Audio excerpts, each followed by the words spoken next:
Hello, everyone. Welcome to our community event for February. My name is Mel, and I'm really happy to have you here. We are live on Instagram and LinkedIn and YouTube as well. So, yeah, thank you so much for joining us. I know we've got quite a few people joining from different parts of the world. So grateful that you can make it at this time. Yes, so we have monthly events. Usually is the last Thursday of the month. So a date for your diaries is the 28th of March, which will be our next event. Today, I'm delighted to be joined by Drew from Hub Workshop. I'll introduce him in a second. Just to let you know, we'll be here for about 40 or 45 minutes, and we have loads of time for questions at the end. Drew has got so much knowledge about manufacturing WikiHouse blocks, and he'll be very happy to answer them. So let's bring Drew in. Hello, Drew. How are you doing? Hi, very well. How are you? Good, good. So you're in London, aren't you? Yeah, we're based in West Norwood, so near Streatham in South London. Yeah. And tell us a little bit about Hub. I know we've prepared a video for this session, but just tell us a wee bit about what you do. So yeah, we've been going for 7 or 8 years. We are a design and CNC manufacturing business. So we do a range of projects, anything from sort of kids' toys up to the big buildings that you guys make. And then, yeah, you'll see all our equipment in the video. And then I think I've got lots of CNC related questions to answer. Yeah, one thing that we've done for this session is a little bit different. We have gathered lots of questions from our community, like the most frequently asked questions about CNC machines and setups and cutting and all sorts of things. So we'll get to you. We'll get those to you in a minute. First of all, we're going to do a tour of your workshop. Small industrial estate. So I'm just going to rewind to the beginning, and I'll mute.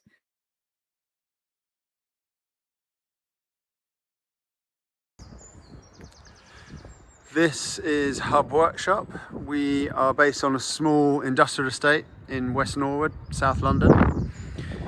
So our workshop is split into 2 sections. So on the left we have our machine shop. On the right we have our finishing shop. And then this shed here is where we recycle all our material. So we have some plastic called Smile Plastics that's ready to go back to be recycled. In here we have all our offcuts that will be taken away and recycled, and then we keep all our insulation for our WikiHouse buildings in this store here. So we are going to start in the machine shop. So in here we have our CNC machine, our handheld forklift, and then we have all our material storage over here. So to start with, this is our machine. It's called a Masterwood, which is an Italian make. So this is an 8x4 flatbed machine with an automatic tool changer, which is here. So the machine selects which tool it needs, whether it be a drill or a router or a chamfer bit, and selects each tool automatically to do the cuts. And this machine also has a vacuum bed in 4 zones. So air is sucked through this spoil board and holds down the material whilst it's cutting. So to take you through our process, we load the files which are prepared in our design studio. So today we're doing a really interesting job cutting lots of circles. And then we load the sheet onto the bed using our forklift. And then the machine picks up the tools and obviously follows the profiles to cut, drill, etch the parts. So once that has completed, the sheet is put onto our offloading table, and then we offload the parts onto our storage racks or tables in this area. All the waste then goes in this bin, which goes into our shed for recycling. And whilst we're offloading the components, another sheet is loaded to be cut so that we can have a continual cutting, which increases efficiency. So for example, if we are cutting a WikiHouse, that might be 100 sheets, and they may take 10 minutes each. and the offloading might take 10 minutes as well. So while we're cutting, we can offload and we create a circular process, which saves a huge amount of time. And then in our racks, we have some MDF down here. This is plywood, some specialist materials up the top, and we have a stack of OSB, which we tend to use for our WikiHouse buildings. And there's some other plywood here. And then we keep all our offcuts and use them wherever we can. So here's a selection of our offcuts, and then even more offcuts here. And then finally, upstairs, we have a small laser cutting section where we can engrave CNC cut parts. So this is our finishing shop. So over here we have what we call our workshop wall. So all the cut components from the CNC are stacked here, ready for production. We have workbenches that are on wheels, so these can be moved to any position or out the way if we need the whole workshop. So if we were building a WikiHouse building, we would move these out the way and build all the blocks on the floor, so we have the whole workshop space. At the back here, we have our spray booth. And again, it's designed on a curtain so that we can utilize the space when we're not spraying. And then here we have a traditional workbench and all our tools, and then more storage and tools down here. So at the moment, we are building cabinets for a client. So these are the ones that have been completed. So they've gone through all the processes and these are ready for inspection and packing. As you can see, this one is ready to be glued and this one has just been glued. And then on our workshop wall, we have a number of components ready to be glued up, and then these are currently drying. So the way the workshop wall works, each of these tables can be removed and replaced with another tool. So for example, this is a router table. We have a edge bander that goes in here. This is our festival chop saw, which can be removed and taken to site if needed. We also have our festival vacuum system. So we hang this one off the ceiling. So this is accessible, and then we have a couple around. So these are all designed to be changeable. So we've got a router on here at the moment, but we can just unplug that and say attach an edge sander, and they're all automated. So when you turn the machine on, the vacuum automatically turns on. Then this is our vacuum table. So there's a vacuum pump underneath, and then these are vacuum pods. So for example, once you've edge banded let's say a kitchen cabinet, you vacuum them to here, and then you can edge route and sand them to finish them. And this will hold down the material, so you don't have to use clamps.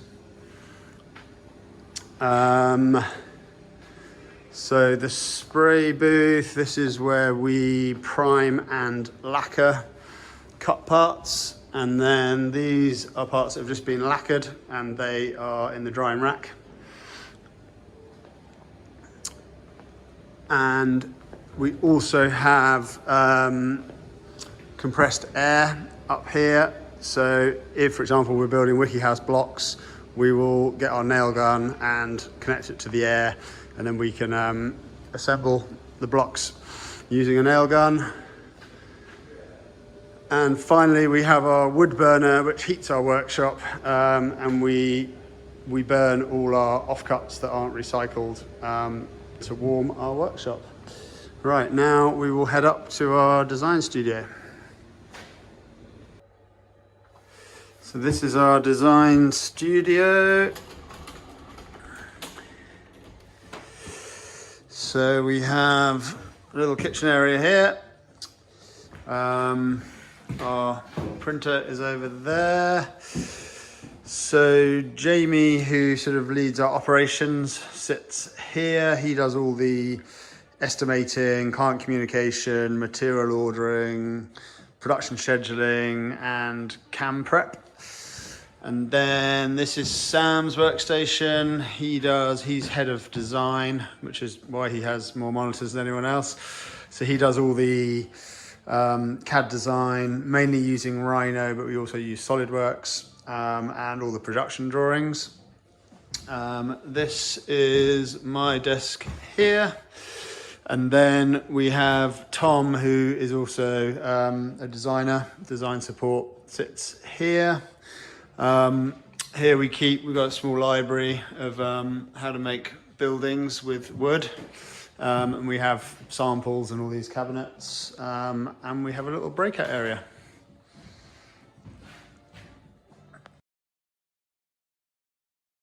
Wow, that is brilliant. I'm going to bring Drew back in. Hello, Hi, Drew.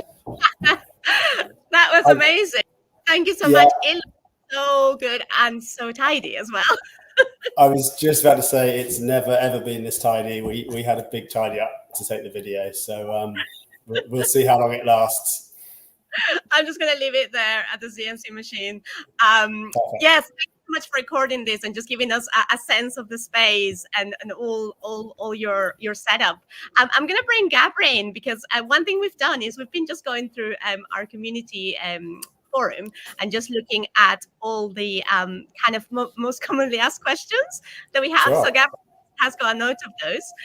But can I just first of all ask you one question, which is how did you first heard about WikiHouse? So in my previous life, I was actually a surveyor. So I did a lot of property development, and we were doing a really small scheme, which needed sort of an alternative way of building things. So I just basically started scouring the internet to try and find alternative sort of building processes and systems, and came across WikiHouse. This was, I think, sort of probably towards when you first started, so a long time ago, and I've been sort of avidly following you since then.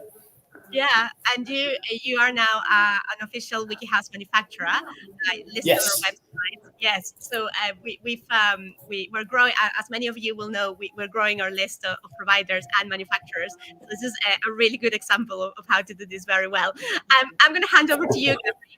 You've been collecting some questions from people and others, and all the questions that we have about COP. Yeah, thanks, Mel. Amazing video, Drew. Thank you so much. It's been really nice, really nice to learn more about your workshop. Yeah, so as Mel was saying, we've been collecting some questions mainly from the community. So I'm gonna fire some of those to you, and really looking forward to hearing your thoughts on that. Let me start from a basic one. We've read on the community some people that want to they would like to start cutting WikiHouse blocks. So what advice would you give to a manufacturer that would like to start cutting some WikiHouse files? So I actually started in a very tiny workshop. So it was about the size of a single garage, and I had a DIY machine. So I bought it. It arrived in parts, and I had to build it myself. So I think the first thing is you can start very simply and with not a lot of money. As you ramp up, I think we might come to this later in more detail, but obviously building buildings they're quite large. You're dealing with a lot of sheet materials, some waste, and lots of components. So it's very hard to do it in a very small space, but it is possible. So I think you can start quite cheaply and quite easily in a very small, probably a double garage space with a DIY CNC. So it is accessible. That's brilliant. Yeah, thank you so much. So we have some now specific questions about CNC and setup, and I'm really curious to hear your thoughts on that. So One person was asking, can you please tell us about the specs for the different CNC machines you work with and your ideal router configuration to cut WikiHouse blocks? I know before you mentioned about the different tools and the tools picker, but yeah, can you give us a little bit of an overview about that? Yeah, sure. So as I said, we started with a DIY machine, but since we've moved up to this sort of more industrial machine that you can see on the screen, it sort of changes everything. So I would never go back to a machine that doesn't have a vacuum bed. So there's a big vacuum under the machine that sucks a lot of air to hold all the parts down. So there's no clamping required. And it also has a tool changer. I think I mentioned this in the video. So for WikiHouse, I think it's actually fairly simple compared to some of the sort of bespoke joinery we do, but we certainly use at least 3 or 4 tools to build WikiHouse and to do all the processing. And this just allows us to do all the design prep and send all the code to the machine, and then just the machine does everything automatically. If you don't have an automatic tool changer between each process, so you might be drilling holes, you then have to stop the machine, change the tool to process, say, the profile cuts. It takes a huge amount of time. So I think the average WikiHouse, you can probably tell me, is between 100 sheets and possibly 300 sheets. So if you're processing that amount of sheets, having a vacuum bed and an automatic tool changer is very much required. I think the other thing to mention is our offloading and loading system. So you can buy machines with automatic loading and offloading. They're very expensive and you need a huge amount of room. So we've sort of created our own system in a smaller space. So we use a forklift to load the sheets, and then we have sort of a system to take the sheets off. So while we're unloading all the components onto our racks, we can then be processing the next sheet. And I would say this saves us probably half the time. So some sheets are fairly quick. They may take 10 minutes to cut. Others take near half an hour. But by the time you've unloaded all the components, sort of ordered them and cleaned off all the dust, the excess dust, it's normally time to cut another sheet. So that saves a huge amount of time. So yeah, they'd be my 3 things really: the vacuum bed, the automatic tool changing, and the forklift truck, the loading offloading system. That's brilliant. I'm sure this advice is super useful for people that wants to start cutting WikiHouse blocks. Before you were mentioning that you started with a sort of do your own CNC machine. What would you recommend as an entry level CNC machine? That I know you talked a little bit about the machine you're currently having. Is there anything that you would recommend as an entry level for manufacturers that might not have a machine, or they're looking to start buying one? Yeah, certainly. So I think there's so many brands out there now. One I know quite well is called ShopBot.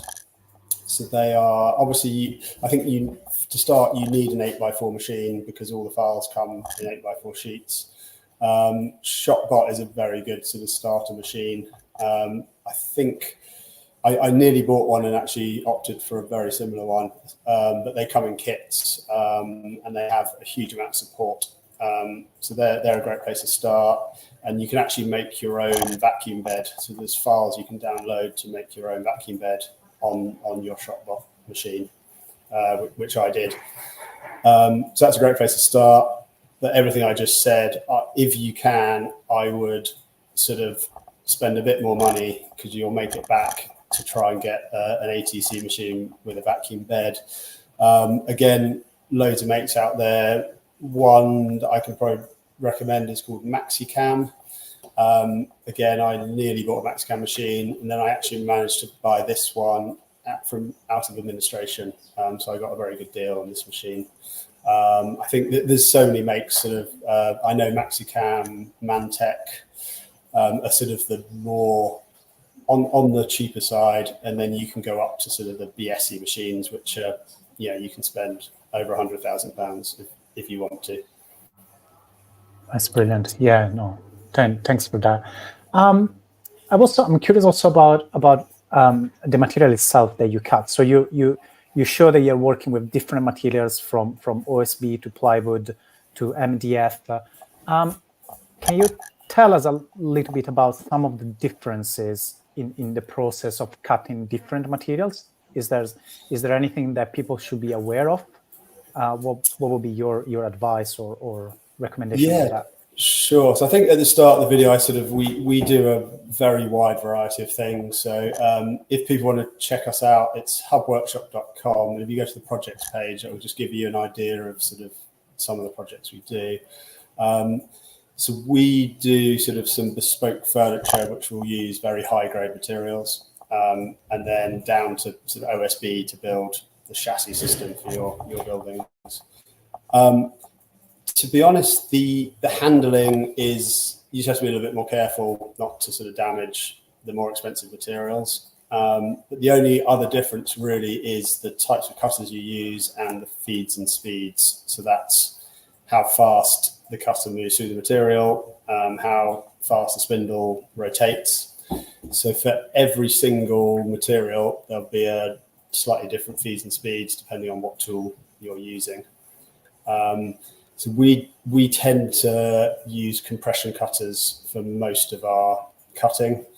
So it's a combination of an up cut and a down cut. And it means when you cut through the material, you get a good finish on the bottom edge and on the top edge. So we predominantly use those. So we would use that for MDF, for birch plywood, for OSB, anything where we want to get good finish on both edges, we'll use that cutter. We also tend to process, it takes a little bit longer, but you get a better finish. So we will rough cut most of our components. So if we're cutting, say, a square from a sheet, we will offset the cutter slightly outside that shape and rough cut to get rid of some of the material. And then we will finish cut just a half a mil off, so you get a really crisp, clean finish.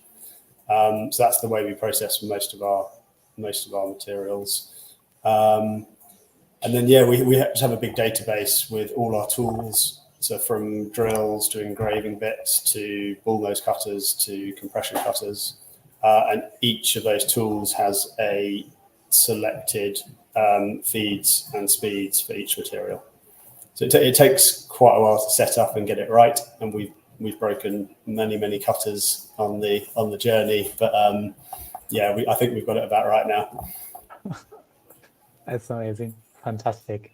I have now a question, probably, well, it's applicable to WikiHouse, but I think it's applicable to sort of any piece of furniture that you also make, and it's a little bit about safety. So when you move WikiHouse blocks around, but also pieces of furniture, how do you make sure that the lifting, that the moving is safe when you move this piece around? I suppose also for not damaging them. Do you have some sort of procedures in place to ensure that, or how does it work?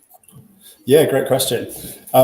So we use our little handheld forklift truck a huge amount. So we try not to lift sheet materials by hand wherever possible. So it sort of protects the staff, and you can also, we tend to also keep our sheets flat. So you want to try and avoid stacking sheets vertically, because if you have even a stack of a few sheets and one goes, they go very quickly, and if you get trapped underneath them, they're pretty heavy.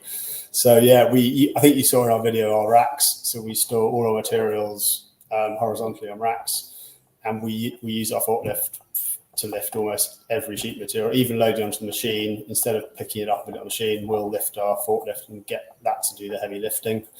And same with the blocks. So in our finishing workshop, we will build the blocks on the floor, but normally on bearers. And then once you've put all the block together and put the insulation in, they're fairly heavy.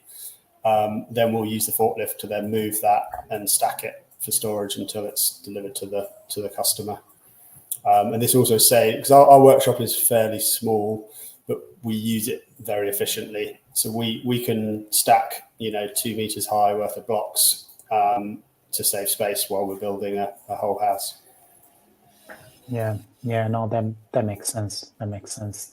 I have a question related to waste and offcuts, and how. Just a very general question: how do you minimize waste during your production chain? Yeah, look, I'm personally, part of the reason I got into this was because of the in the standard building industry, the waste is astronomical. It's I think there's a stat that every 4 houses you build, the waste could build a 5th house, which just seems ridiculous. So we take this quite seriously, I guess is the word. So I think the first thing is the nesting software. So this is how you lay your parts out on a sheet as efficiently as possible. So obviously you guys at WikiHouse help us with that because most of that's done for us. So that's the first thing. So if you're efficient with your laying out of parts, you use as much of the material as possible. When there's enough material left over, I think you saw from the video, we keep a lot of our offcuts and reuse them where we can. So for example, if we've got a 50 sheet job and the last sheet's only a third of a sheet, we wouldn't use another full sheet. We'd use an offcut to cut that last piece. And then the third element is we've set up all our bins to recycle all our material. So all our timber base, so birch ply, normal timber, OSB, that's all taken away. So every month the truck comes, takes it all away, and that's all recycled. I think into wood pellets for burning, and bigger sheets are recycled to use again. So we actually have overall very little waste. That's brilliant. That's brilliant. I have a question probably related to insulation now. So when you manufacture the WikiHouse blocks, you maybe requested to put some insulation insulated directly in the workshop before they get shipped. Do you have any preference on working with some type of insulation than others? And this is probably going to help any WikiHouse designers that they need to take that into account when the cassettes get fabricated. What is your experience with that? Sure. So as a general rule, we avoid all oil-based materials. So we wouldn't use we only use sort of ideally natural or recycled materials. So I think our standard we most use is Rockwool and Super Soft. So they're both, I guess, they're both natural as possible.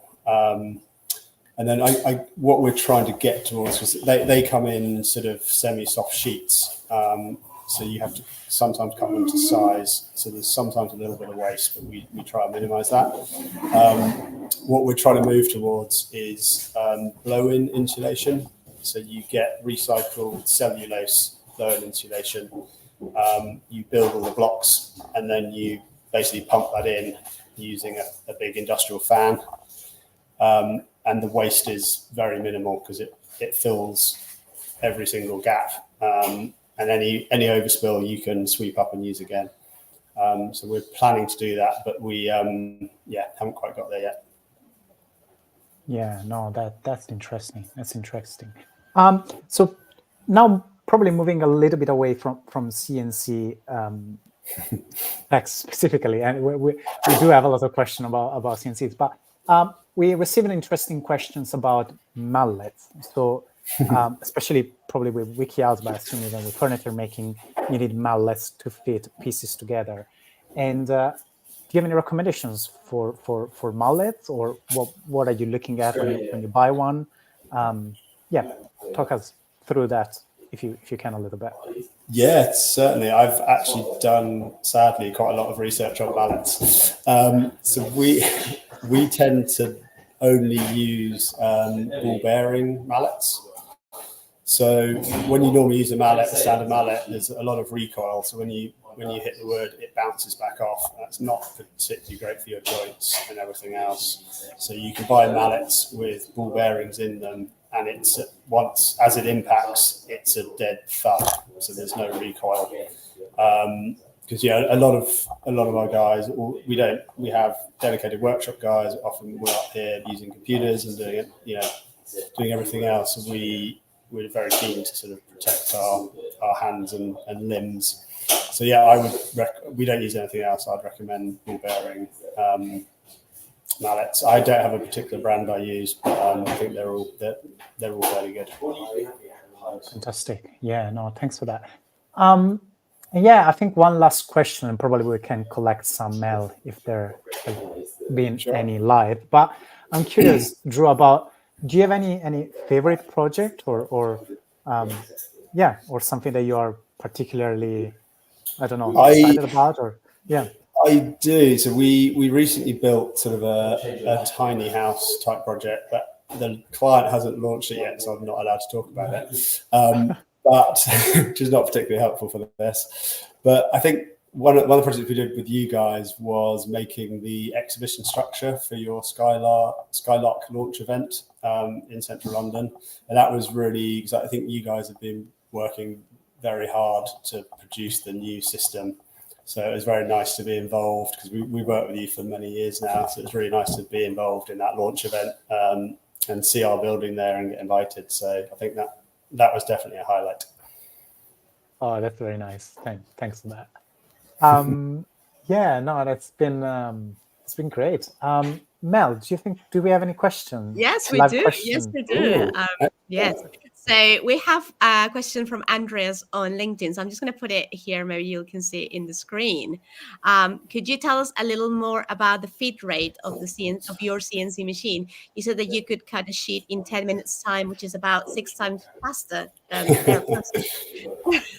Yeah, sure. So we tend to use, as I said, compression cutters. So we can cut through an 18mm sheet in one pass. So I think a lot of the entry-level CNCs, you'd have to do that in 2 or 3 passes. And the feed rate that we would run that at is 10 meters per minute. So it's pretty quick. So yeah, if you're just cutting a couple of rectangles from an 8x4 sheet, it takes a couple of minutes. So yeah, and obviously some of the other cutters are slightly slower, but yeah, I think about 10 meters a minute is our feed rate for our finishing compression cutter. Thank you. Yeah, no, that's brilliant. Can I ask you, how do you inspect the materials that you order for any defects or tolerances? Good question. Yeah, so I think depending on the type of material, so for the OSB and spruce ply that we tend to use for the buildings, because it's for the chassis, if there's the odd scratch or mark, it's not actually critical. If it's birch ply for sort of a high-end joinery project, we will inspect the sheets fairly religiously. The other thing we try and do is buy sheets in packs. So I think, if we're buying, say, birch ply, we will buy 32 sheets in a pack. That means they have come straight from the mill, all fully wrapped. So it's very unlikely they're damaged. So wherever possible, we try and do that rather than buying sheets individually, which have been loaded and offloaded onto forklifts and trucks. So that's a good way. Tolerance-wise, so with certain projects, we have to measure every sheet with calipers and then amend the design accordingly to get our joints correct. For some, WikiHouse files, that's sort of there's already been tolerance added for the average size sheet. So again, that saves a huge amount of processing time. So we don't have to do that ourselves. Thanks. Yeah, thanks for answering that. And so I've got another question about costs. So what are the running costs of a CNC machine like per month? Ooh, that is a good question. I don't actually have exact figures. All I know is my electricity costs have gone up a few 100% recently. So I think we mentioned earlier running a vacuum pump, that it really helps with processing time, but it is very expensive to do. And this is sort of an industrial machine. So this is on 3-phase electricity. There's a compressor to run, there's a 3-bag extractor to run. So the electricity costs are now very high per month. The tooling again has gone up, but yeah, I'm afraid I don't have exact figures. I can I'll ask my accountant and come back to you. That's fine. And do you know how many sheets of machining does a cutter last for? Good question. Yeah, it depends sort of what you're doing, but I think a compression cutter with birch ply, we should be able to get 50 sheets out of it. But again, slight caveat depending sort of how many components you're cutting per sheet and your feeds and speeds. But yeah, something like that, but with a large caveat. Yeah. I have another question about storage. Somebody's asking about what the ideal amount of storage space is, like, in your dream scenario. What No, really good question. So we've currently got a couple of racks. We tend to try and order material per job. So we don't stock a huge amount of material, mainly for the cost and the space. So with our suppliers, we have accounts with sort of the 3 largest timber suppliers in the UK, and most times it would take maybe 2 or 3 days to deliver the materials that we order. So we wouldn't necessarily have to keep sort of a few hundred sheets of OSB around, so we can get those delivered really quickly. Yeah, no, that's great. I'm just thinking about, I know Gabriel has been asking questions about the CNC setup, but other than the CNC machine, what other tools would you recommend to somebody who's starting with WikiHouse? What do you think is really important to have in question. mind? You don't actually need a huge amount. I think extraction is really important for sort of health and safety and general sort of processing. So we tend to, obviously we have a extractor connected to the machine, but we also have several Festool extractors around the shop. They're very expensive, but they're very much worth it. So extraction is important. Apart from that, nail guns are great. We have compressed air in the workshop, so we have air-powered nail guns, but you can buy battery-powered operated ones. A selection of drills and drivers.